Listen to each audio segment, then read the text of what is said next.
When we were babies, no doubt we heard that old lullaby that was published in 1765 from the Mother Goose songbook, Hush-a-bye Baby. I'll just remind you of it. Probably haven't heard it since you were a little wee one in the arms of a parent. Hush-a-bye baby on the treetop. When the wind blows, the cradle will rock. When the bough breaks, the cradle will fall, and down will come baby, cradle and all.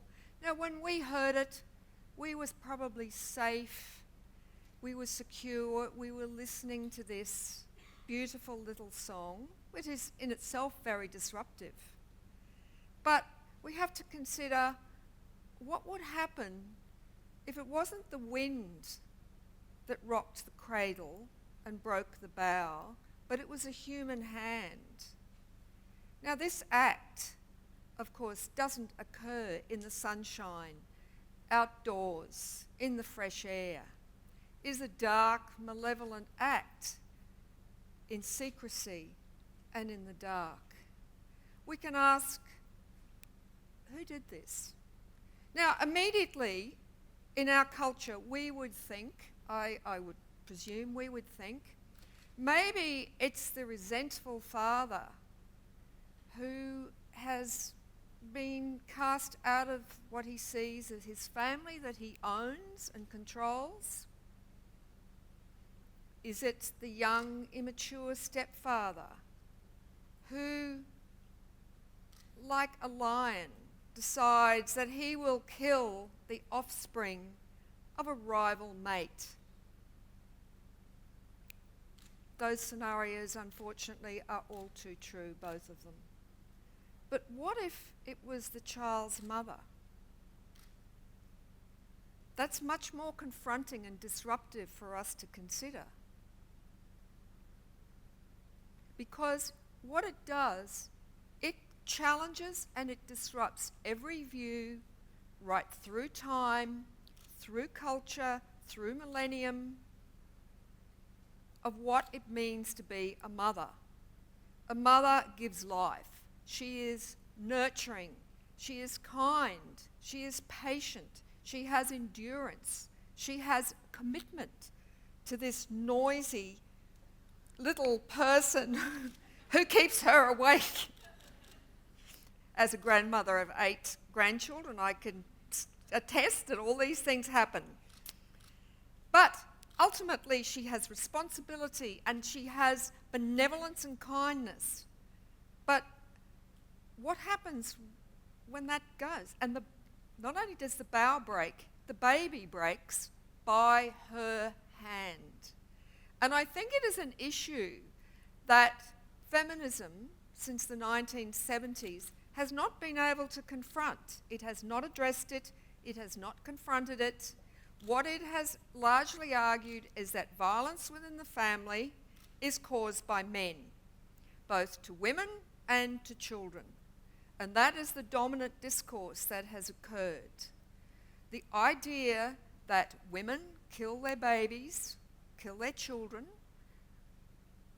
does not enter into this dialogue. Kill husbands, run around boyfriends, yes, that's perhaps more acceptable and seen as understandable.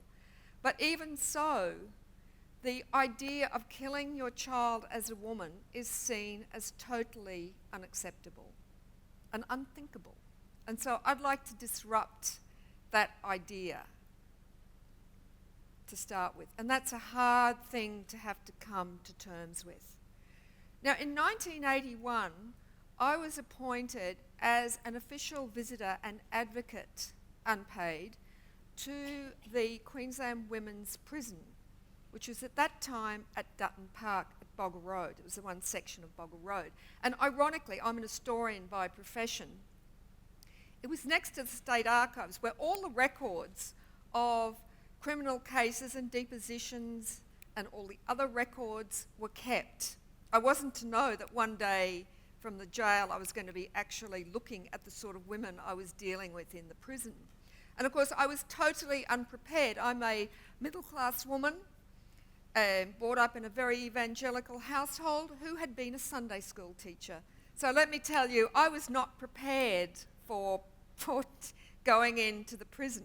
Although I got on very well. Most of the women in a prison at that time were prostitutes who had started taking drugs. In order to keep the habit, they started selling drugs. And we had other women who were thieves. They were in for embezzlement, they were in for fraud. There was one bank robber. But there was one woman who was a total and utter pariah. I never learned her name. She never came to see me. She never asked my assistance because the prisoners had to come to me, not me go to them. She was in for infanticide, and she was simply called by both the warders and by the other prisoners the baby killer. No one spoke to her, and I can tell you, in a women's prison, the thing that occurs if you are emotionally isolated, you are in big trouble. Men's prisons operate on thuggery and buggery, quite frankly. But in women, it's on emotional blackmail and emotional bonding, and this woman was totally isolated. You know, you can rob a bank, you can hurt people, you can be a thief, you can be a drug addict, but there's a lower level.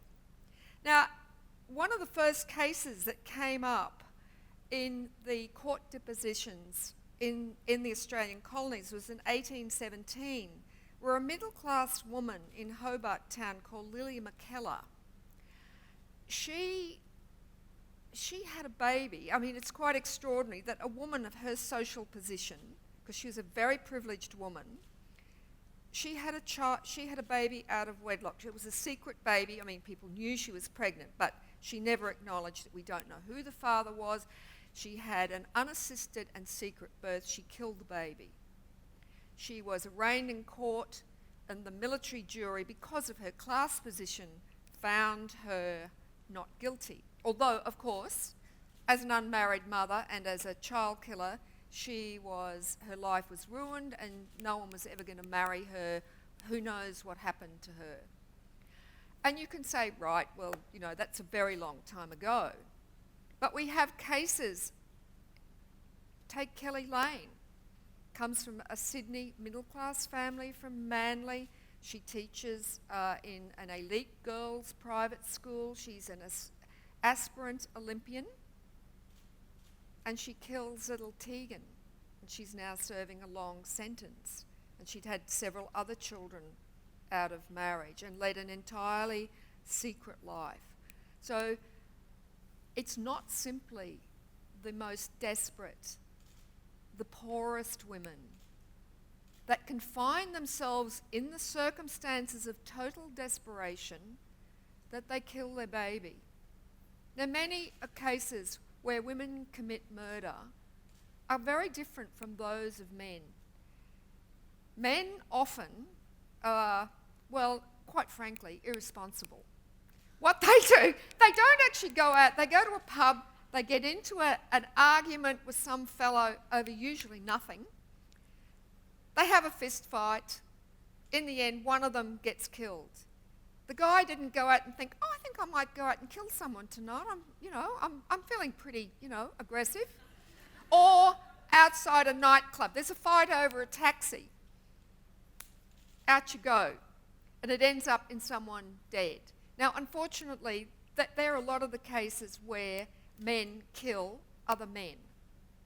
That is not the case with women. Women don't go out into pub brawls. They might glass someone, but they don't actually, which of course is hideous. I mean, to cut a woman's face is pretty taboo. But women kill in stealth, in secrecy. They kill in the nursery, in the bedroom, and in the kitchen, in their domestic domain. They kill largely amongst their family, their intimates. They very rarely kill strangers. And they certainly don't engage in what I call the pub brawl syndrome. So in that sense, it is very intimate. It is very confronting for us. It's very disruptive to think that the people you are closest to is the person you're going to kill. Now, Plato, the ancient Greek philosopher, says that women are by nature stealthy, secretive, and untrustworthy. But I think what he's dealing with was their powerlessness rather than any inherent suggestion of their inherent nature. So we have to think, how do we disrupt this secrecy around death? And those parents, those women, like Donna Fitchett, who planned the murder of her 2 sons by, firstly, she was a nurse, she gave them drugs, then she strangled them, and let her husband, whom she was upset with, find the bodies. She does it like a Medea. She does it deliberately, coldly. She planned it. She wrote letters to people telling them. How do we account for this? How do we as a society account for it? How do we disrupt our notion about women? And also, how do we help those women? Because we're talking about children's lives being taken in the final analysis, their lives plucked from them, gone.